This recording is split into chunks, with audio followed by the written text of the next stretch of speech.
పూర్తి వివరాలు చూసే ముందు మా ఛానల్ ని సబ్స్క్రైబ్ చేయడం మర్చిపోకండి. శ్రీ గురుభ్యో నమః. శ్రీ మహాసరస్వత్యై నమః. ఓం నమః శివాయ. నారాయణ శాస్త్రి ఆస్ట్రాలజీ ఛానల్ వీక్షిస్తున్నటువంటి ప్రేక్షక మహాశీలకు స్వాగతం, సుస్వాగతం. ఈరోజు మనము 2025 సంవత్సరం జూలై నెల 16వ తేదీ నుంచి 31వ తేదీ వరకు వృశ్చిక రాశిలో జన్మించినటువంటి వారికి ఏ విధంగా ఉందో తెలుసుకుందాం. ప్రస్తుతం వృశ్చిక రాశి వారి యొక్క రాశి ఫలితాలను పరిశీలించే ముందు మేము అత్యంత ఖచ్చితమైనటువంటి యాక్యురేట్ ప్రిడిక్షన్స్ అందించడం కోసం మేము చేసేటటువంటి శ్రమ చాలా ఎక్కువగా ఉంటుంది. ఈ ఫలితాలు చూసినటువంటి మీరు ఇవి మీకు ఎంతవరకు వర్తిస్తున్నాయి అనేటటువంటి విషయాన్ని మాకు కామెంట్ రూపంలో తెలియచేయండి. దాదాపుగా 90% మందికి 90% ఫలితాలు వర్తిస్తాయి. ఎవరికైతే వర్తించడం లేదో దానికి కారణం ఏమై ఉంటుందంటే వారికి జరుగుతున్న మహర్దశలు కానీ అంతర్దశలు కానీ దోషయుక్తంగా కనుక ఉంటే అటువంటి వారు మంచి ఫలితాన్ని పొందలేరు. అటువంటి సందర్భంలో వ్యక్తిగత జాతక విశ్లేషణ కనుక చేయించుకుని దోష నివారణ చేయించుకుంటే సత్ఫలితాన్ని పొందుతారు. ఇక్కడ వృశ్చిక రాశి రాశ్యాధిపతి అయినటువంటి కుజుడు రాశికి 10వ స్థానంలో ఉన్నాడు. అసలు వృశ్చిక రాశి రాశ్యాధిపతి 10వ స్థానంలో ఉండి మీరు రాశిని చూస్తూ ఉంటాడు 4వ వీక్షణతోటి. అంటే ఉద్యోగ స్థానం అత్యంత పదిలంగా ఉంటుంది. చేసేటటువంటి వృత్తి ఉద్యోగ వ్యాపారాలలో ఏమైనా సరే ప్రతికూలతలు ఉన్నప్పటికీ కూడా మీరు వాటిని ముందుగానే పసికట్టి వాటి నుంచి బయటపడగలిగే ప్రయత్నం చేస్తారు. అన్నింటికంటే ముఖ్యంగా ఒక లీడర్ లాగా డెవలప్ కావాలనేటటువంటి కోరిక ఇప్పుడు మీకు నెరవేరుతుంది. అంటే ఉన్నతమైనటువంటి స్థాయికి స్థితికి చేరే అవకాశం కనిపిస్తూ ఉంటుంది. కానీ 2వ స్థానాధిపతి మరియు పంచమాధిపతి ద్వితీయ పంచమ స్థానాధిపతి అయినటువంటి గురుడు మీ రాశికి 8వ స్థానంలో సంచరిస్తున్నటువంటి కారణం చేత ఏదో ఒక రూపంలో ధనం అధికంగా ఖర్చు అయిపోతూ ఉంటుంది. ఎంత కంట్రోల్ చేద్దాం అనుకున్నప్పటికీ అది కంట్రోల్ కాదు. ముఖ్యంగా చెప్పాలంటే వృశ్చిక రాశి వారిలో ఇంటర్నల్ కొంచెం ఫియర్స్ పెరుగుతూ ఉంటాయి. అంతర్గత భయాలు, ఏమైనా అయిపోతుందేమో, ఆరోగ్యపరంగా ఏమన్నా అవుతుందేమో, ఉద్యోగపరంగా ఏమన్నా అవుతుందేమో, ఏదైనా ముందుగానే జాగ్రత్తగా ఉండాలి. ముందుగా జాగ్రత్తగా ఉండటం మంచిదే కానీ అతి జాగ్రత్త అనేటటువంటిది కూడా పనికిరాదు. దయచేసి ఇలా అనుకున్నందుకు తప్పుగా అనుకోకండి, ఎందుకంటే ఇవి జస్ట్ కాషన్స్ మాత్రమే. ఇక్కడ అంటే 8వ స్థానంలో గురుడు యొక్క ప్రభావం కారణం చేత ఆరోగ్యం మీద విపరీతమైన శ్రద్ధ చూపిస్తారు. ఈ కారణం చేతనే అధికమైనటువంటి ధన వ్యయం కూడా కలిగే అవకాశం కనిపిస్తూ ఉంటుంది. కానీ అవసరమైనటువంటివన్నీ చేసుకోవాలి. ఇంకొకటి ఏమిటంటే తృతీయ స్థానాధిపతి చతుర్థాధిపతి అయినటువంటి శని మీ జన్మరాశికి 5వ స్థానంలో సంచరిస్తున్నాడు. తృతీయ స్థానాధిపతి 5వ స్థానంలో సంచరించేటప్పుడు కొన్ని నిర్ణయాలు బ్రహ్మాండంగా అమోఘంగా ఉంటాయి అని చెప్పాలి. అద్భుతమైన నిర్ణయాలు తీసుకుంటారు. సంతానపరమైనటువంటి విషయాలలో కొంతవరకు శుభవార్తలు కూడా వింటారు. ఇక ప్రధానంగా తీసుకుంటే కొన్ని ప్రయాణాలు అనేటటువంటివి అనివార్యంగా మారుతూ ఉంటాయి. ఎవరైతే విదేశాల కోసం వెళ్ళాలనుకుంటారో అటువంటి వారికి రకరకాలైనటువంటి సమస్యలు, ఇబ్బందులు కలుగుతూ ఉంటాయి. కానీ ఉన్నత విద్య కోసం ప్రయత్నించేటటువంటి వారికి మాత్రం అనుకూలమైన ఫలితాలు కలుగుతూ ఉంటాయి. కారణం ఏమిటంటే మీ జన్మరాశికి 9వ స్థానంలో రవి బుధ గ్రహాల కలయిక. ఇది బ్రహ్మాండమైనటువంటి అనుకూలతలు యోగాన్ని కలిగిస్తుంది.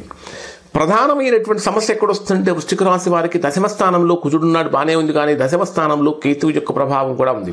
కుజవత్ కేతువు అంటే ఒక కేతువు కుజుడిచ్చే ఫలితాన్ని ఇస్తాడు. అలానే కుజుడు కూడా 10వ స్థానంలోను, కేతువు కూడా 10వ స్థానంలో ఉన్న కారణం చేత మీరు చేసేటటువంటి వర్క్ ప్లేస్, అది ఉద్యోగ స్థానం కావచ్చు, వ్యాపార స్థానం కావచ్చు, ఏదైనా కావచ్చు, లేదా మీ వృత్తిలో కావచ్చు, మాట్లాడేటటువంటి మాట చాలా జాగ్రత్తగా ఉండాలి. అధికమైనటువంటి ఆవేశం పనికిరాదు. కంట్రోల్డ్గా ఉండాలి. అప్పుడు మాత్రమే గొప్ప ఫలితాలు పొందుతారు. నిరుద్యోగులుగా ఉన్నటువంటి వారు ఈ మాసంలో చేసే ప్రయత్నాలు అయితే దాదాపుగా ఫలిస్తాయి అని చెప్పాలి. వీరికి అసలు డే వైజ్గా ఎలా ఉంటుంది, ఎటువంటి పరిహారాలు చేసుకుంటే బాగుంటుందనే విషయం మనం పరిశీలిద్దాం. ఇక్కడ ప్రధానంగా తీసుకుంటే మీ జన్మరాశికి 7వ స్థానాధిపతి అయినటువంటి శుక్రుడు 26వ తేదీ నుంచి 8వ స్థానంలోకి వెళ్తున్నాడు. అంటే 8వ స్థానంలో గురు శుక్ర గ్రహాల కలయిక. ఈ 8వ స్థానంలో సంచరించేటటువంటి గురు శుక్ర గ్రహాలు రెండూ కూడా ప్రతికూలతనే కలిగిస్తాయి. ఒక మాటలో చెప్పాలంటే ఈ మాసంలో వృశ్చిక రాశి వారు మిశ్రమమైనటువంటి ఫలితాలే పొందుతున్నారు. ఇక్కడ 16వ తేదీ ఉదయం నుంచి 18వ తేదీ ఉదయం 4 గంటల వరకు ఉండే సమయాన్ని కనుక మనం పరిశీలించినట్లయితే ఇది మీకు విద్యార్థులకు మంచి స్థితి అని చెప్పాలి. ప్రేమ సంబంధాలలో కొంచెం సున్నితంగా ప్రవర్తించాలి. పిల్లల ఆరోగ్యం మీద ఎక్కువగా శ్రద్ధ తీసుకోవాలి. ఆర్థిక వ్యవహారాలు కొంచెం ఆలస్యంగా జరుగుతూ ఉంటాయి. ముఖ్యంగా చెప్పాలంటే పిల్లల్లో క్రియేటివిటీ లెవెల్స్ అనేటటువంటివి బాగా పెరుగుతూ ఉంటాయి. విద్యార్థులు కాన్సన్ట్రేషన్ లెవెల్స్ పెరుగుతూ ఉంటాయి. అనేక రకాలైనటువంటి అనుకూలతలు ఇక్కడ మీకు 16వ తేదీ నుంచి 18వ తేదీ మధ్య కలుగుతాయి. ఇక 18వ తేదీ ఉదయం 4 గంటల నుంచి 20వ తేదీ ఉదయం 6 గంటల 11 నిమిషాల వరకు ఉండేటటువంటి సమయంలో ఆరోగ్యపరమైనటువంటి విషయాలలో అత్యంత జాగ్రత్తగా వ్యవహరించాలి.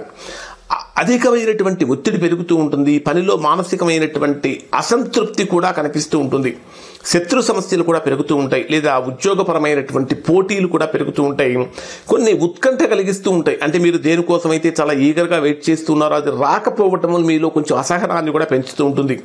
ఇక్కడ ప్రధానంగా తీసుకుంటే శని భగవానుడు కూడా మీనరాశిలో సంచరిస్తున్నటువంటి కారణం చేత మనోవికారాలు కూడా అధికంగా ఉండే ప్రమాదం ఉంది. ఇక్కడ మీకు 9వ స్థానంలో బుధుడు మరియు రవి ఈ 2 గ్రహాలు కర్కాటక రాశిలో సంచరిస్తున్నటువంటి కారణం చేత స్నేహితుల నుంచి కానీ పెద్దవాళ్ళ నుంచి కానీ చక్కటి అంటే మీకున్న సమస్యలకు పరిష్కారం లభిస్తుంది అని చెప్పాలి.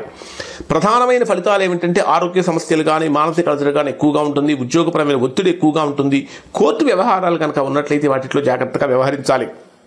ఇక జూలై 20వ తేదీ ఉదయం 6 గంటల నుంచి 22వ తేదీ ఉదయం 8 గంటల 15 నిమిషాల వరకు ఉండేటటువంటి సమయంలో ఇది మీకు ఏ విధంగా అనిపిస్తుందంటే దాంపత్య సంబంధాలు అత్యంత అనుకూలంగా మారుతూ ఉంటాయి, కుటుంబ వ్యవహారాలు అనుకూలంగా మారుతూ ఉంటాయి. అంటే ఇది అసలు మీ పరివార బంధాలు కానీ జీవిత భాగస్వామితో కానీ వ్యాపార భాగస్వామ్యాల్లో కానీ చాలా నిశితంగా పరిశీలించాలి, డీప్గా ఉండాలి.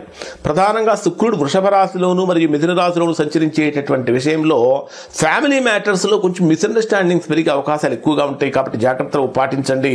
ముఖ్యంగా చెప్పాలంటే ఇక్కడ కూడా మీరు కోపాన్ని కంట్రోల్ చేసుకోవాలి. మీ జీవిత భాగస్వామి యొక్క ఆరోగ్యం విషయంలో కొంచెం జాగ్రత్తలు పాటించాలి.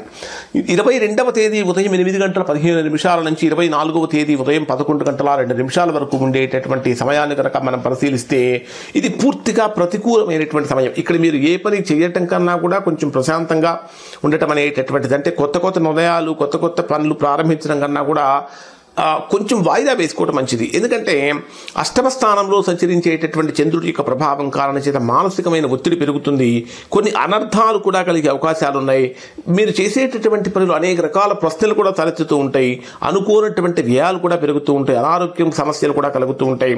ప్రధానంగా చెప్పాలంటే గురు శుక్ర గ్రహాలు మిథున రాశిలో సంచరించేటప్పుడు మానసికమైనటువంటి కొంచెం ఇబ్బందికరమైన పరిస్థితులు కూడా కలుగుతూ ఉంటాయి. ఇక కానీ పాత సమస్యలకైతే మాత్రమే ఇక్కడ పరిష్కారం లభిస్తుంది. 24వ తేదీ ఉదయం 11 గంటల 2 నిమిషాల నుంచి 26వ తేదీ మధ్యాహ్నం 3 గంటల 56 నిమిషాల వరకు ఉండేటటువంటి సమయంలో ఇక్కడ మీకు ఇది తిరుగులేనటువంటి మంచి ఫలితాన్ని ఇస్తుంది. అంటే ఇది ఒక రకంగా చెప్పాలంటే ధర్మస్థానం అని చెప్పాలి. రవి బుధ గ్రహాలు కర్కాటక రాశిలో సంచరించేటప్పుడు కుటుంబ పెద్దల యొక్క అనుగ్రహం కూడా కలుగుతుంది, ధర్మ మార్గంలో చేసేటటువంటి పనులలో పురోగతి లభిస్తుంది. ఒక రకంగా చెప్పాలంటే తాత్విక చింతన కూడా పెరుగుతుంది, పూజలు కానీ ప్రయాణాలు కానీ ఇవన్నీ కూడా చక్కగా అనుకూలంగా మారుతూ ఉంటాయి. ముఖ్యంగా గురువుల యొక్క సాన్నిధ్యం వలన మంచి ప్రయోజనం కలుగుతూ ఉంటుంది, బంధుమిత్రుల యొక్క సహాయ సహకారాలు కూడా ఉంటాయి. ఎవరైతే అబ్రాడ్ వెళ్ళాలనుకుంటారో అటువంటి వారికి చాలా అనుకూలమైన సమయం అని చెప్పాలి. అలానే లవ్ మ్యారేజ్ చేసుకోవాలనుకునేటటువంటి వారు కూడా ఇది అనుకూలంగా మారుతుంది. ఇక 26వ తేదీ మధ్యాహ్నం 3 గంటల 56 నిమిషాల నుంచి 28వ తేదీ రాత్రి 12 గంటల వరకు ఉండేటటువంటి సమయాన్ని కనుక పరిశీలిస్తే ఇది మీకు కెరియర్ వైజ్గా కనుక తీసుకుంటే అంచనాలకు మించినటువంటి ఫలితాలు మీకు కలుగుతూ ఉంటాయి. ఉద్యోగమే కాకుండా అంటే అడిషనల్గా వ్యాపారం కూడా చేసే అవకాశం కూడా కనిపిస్తూ ఉంటుంది. కుజకేతు గ్రహాలు రెండూ కూడా మీ జన్మరాశికి దశమ స్థానంలో సింహరాశిలో ఉన్నటువంటి కారణం చేత మీలో నైపుణ్యం అనేటటువంటిది పెరుగుతుంది, విజ్ఞానం కూడా పెరుగుతుంది. కానీ ఆగ్రహాన్ని కంట్రోల్ చేసుకోవాలి, అధికారులతో సత్సంబంధాలు పెంచుకుంటూ ఉండాలి. ఇక్కడ మీకు ప్రమోషన్స్ రావడానికి ట్రాన్స్ఫర్స్ కావడానికి అనుకూలమైన సమయం అని చెప్పాలి. పేరు ప్రతిష్టలు కూడా పెరుగుతూ ఉంటాయి, ఆత్మవిశ్వాసం కూడా పెరుగుతూ ఉంటుంది. ఇక 28వ తేదీ నుంచి 31వ తేదీ రాత్రి వరకు ఉండే సమయాన్ని కనుక మనం పరిశీలించినట్లయితే ఇది మీ లక్ష్యాన్ని చేరుకునేటటువంటి సమయం అని చెప్పాలి. ఎందుకంటే లాభస్థానంలో సంచరించేటటువంటి చంద్రగ్రహం యొక్క ప్రభావం కారణం చేత పాత మిత్రుల నుంచి కొత్త సహాయాలు అనేవి అందుతూ ఉంటాయి, సంపూర్ణమైనటువంటి కార్యసిద్ధి కూడా కలుగుతూ ఉంటుంది, అద్భుతమైనటువంటి ఆర్థిక లాభాలు కూడా ఉంటాయి. ఓవరాల్గా కనుక పరిశీలించినట్లయితే బ్రహ్మాండమైనటువంటి ఫలితాలు ఇక్కడ ఈ వృశ్చిక రాశి వారు పొందుతున్నారు. ఇవి వృశ్చిక రాశి వారికి సంబంధించిన ఫలితాలు. శుభం.